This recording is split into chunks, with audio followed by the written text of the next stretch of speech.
जय हिंद दोस्तों, स्वागत है आपका फिर से एक नए वीडियो में। तो फ्रेंड्स, अगर आप भी कक्षा 12 में हैं और हिंदी की तैयारी करते हैं तो फ्रेंड्स आपको ये दो महत्वपूर्ण कहानी का उद्देश्य तैयार कर लेना, जो आपके 5 नंबर का आता है। फ्रेंड्स, ये बिल्कुल आता है, ये इधर उधर जाने वाला नहीं है, जो हर वर्ष पूछा जाता है। तो आपको क्या करना है फ्रेंड्स, पंचलाइट कहानी का सारांश उद्देश्य ये लिख लेना है। बिल्कुल भी आपको घबराना नहीं है।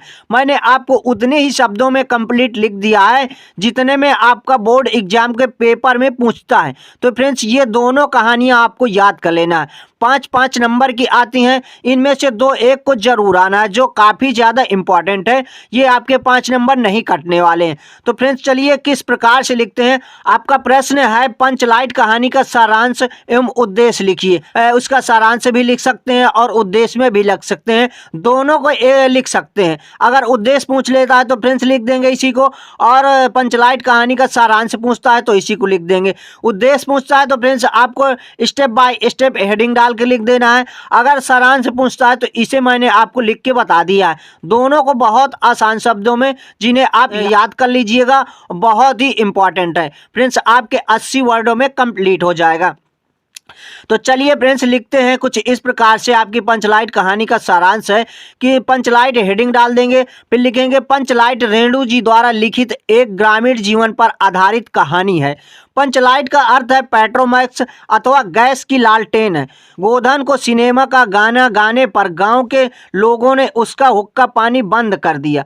गोधन के निकटवर्ती बहत्तर टोली के लोग, तो फ्रेंड्स ये जो गोधन के निकटवर्ती मतलब पड़ोस के लोग, फ्रेंड्स पड़ोस में भी एक गांव था, महतो टोली के लोग। फ्रेंड्स कह सकते हैं कि एक टोली हुआ करती थी जो पढ़े लिखे नहीं हुआ करते थे। तो निकटवर्ती महतो टोली के लोग बाजार से पंचलाइट लाए, लेकिन उनमें से कोई भी इसे जलाना नहीं जानता है, केवल गोधन को ही जलाना आता है। तब कुलरी काकी ने मुनरी से और मुनरी ने अपनी सहेली के माध्यम से, तो फ्रेंड्स यहाँ गुलरी काकी है जो गांव की एक बुजुर्ग औरत है, और मुनरी से, और मुनरी उनकी बेटी है, और मुनरी ने अपनी सहेली से, और मुनरी अपनी सहेली के माध्यम से पंचायत के सरदार को बताया। फिर पंचायत के लोग यह तय किए कि अगर गोधन पंचलाइट जला देगा तो उसका हुक्का पानी खोल दिया जाएगा। तब गोधन ने पंचलाइट जला दिया।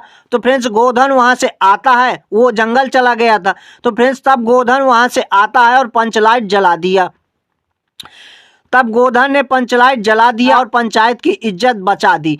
इस कहानी के माध्यम से रेणु जी अप्रत्यक्ष रूप से प्रेरणा दी है। तो फ्रेंड्स ये देखिए, ये आपकी पंचलाइट कहानी कंप्लीट हुई। अब फ्रेंड्स दूसरे में आपका है क्या, बहादुर कहानी। तो बहादुर कहानी को भी हमने इस प्रकार बिल्कुल इजी शब्दों में लिख दिया, जिसे आप याद कर लेंगे, और ये आपके बोर्ड एग्जाम के लिए काफ़ी ज़्यादा इंपॉर्टेंट है।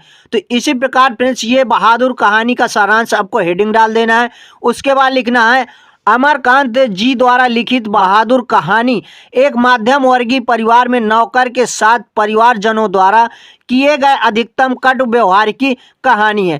फ्रेंड्स इस प्रकार आपको 2 लाइन लिख देना है ऊपर। उसके बाद लिखना बहादुर नेपाल का 12 से 13 वर्षीय एक बालक है, जो इस कहानी का नायक है, जो अपनी माता के दुर्व्यवहार से तंग आकर घर से बाहर चला जाता है और वहां पर निर्मला के परिवार में नौकरी करने लगता है। बहादुर निर्मला के घर के सभी काम बहुत अच्छे से करता है।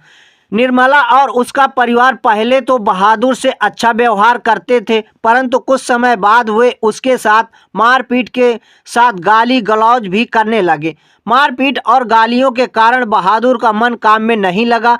एक दिन निर्मला पुत्र किशोर ने बहादुर को सुअर का बच्चा कह दिया। तो बहादुर इससे सहन नहीं कर सका और अंततः वह अपना सामान छोड़कर चला जाता है। निर्मला के पति शाम को जब दफ्तर से लौटते हैं तो उन्हें पता चलता है बहादुर अपना सारा सामान छोड़कर घर से चला गया है। निर्मला के पति और निर्मला को बहादुर की ईमानदारी पर विश्वास हो गया था। बहादुर की उपयोगिता देखकर किशोर और निर्मला घरेलू काम करने से कतराते थे। फ्रेंड्स जब वो चला गया तो अब इनको महसूस हुआ कि बहादुर कैसा लड़का था, और बहादुर और बहुत ज़्यादा पश्चाताप करते थे, परंतु अब पछताए होए का जब चिड़िया चू गई खेत। फ्रेंड्स इस प्रकार आपको लिख देना है। बहादुर में सहनशीलता एवं स्वाभिमान की भावना कूट कूट कर भरी थी। उसके इसी चरित्र के कारण ये कहानी पाठकों को प्रिय है। तो फ्रेंड्स बहादुर बहुत ही ईमानदार एवं साहसी लड़का था। इस प्रकार फ्रेंड्स मैंने आपको बहादुर कहानी का प्लस पंचलाइट कहानी का सारांश लिखकर बता दिया है, जो आपके बोर्ड एग्जाम के लिए 5 नंबर बिल्कुल पक्के होने वाले हैं। फ्रेंड्स ये कभी नहीं कटते, ये हर वर्ष पूछे जाते हैं। तो ऐसे ही और इम्पोर्टेंट वीडियो पाने के लिए फ्रेंड्स हमारे चैनल को सब्सक्राइब कर लें। अब मिलते हैं नेक्स्ट वीडियो में नेक्स्ट टॉपिक के साथ, तब तक के लिए जय हिंद जय भारत।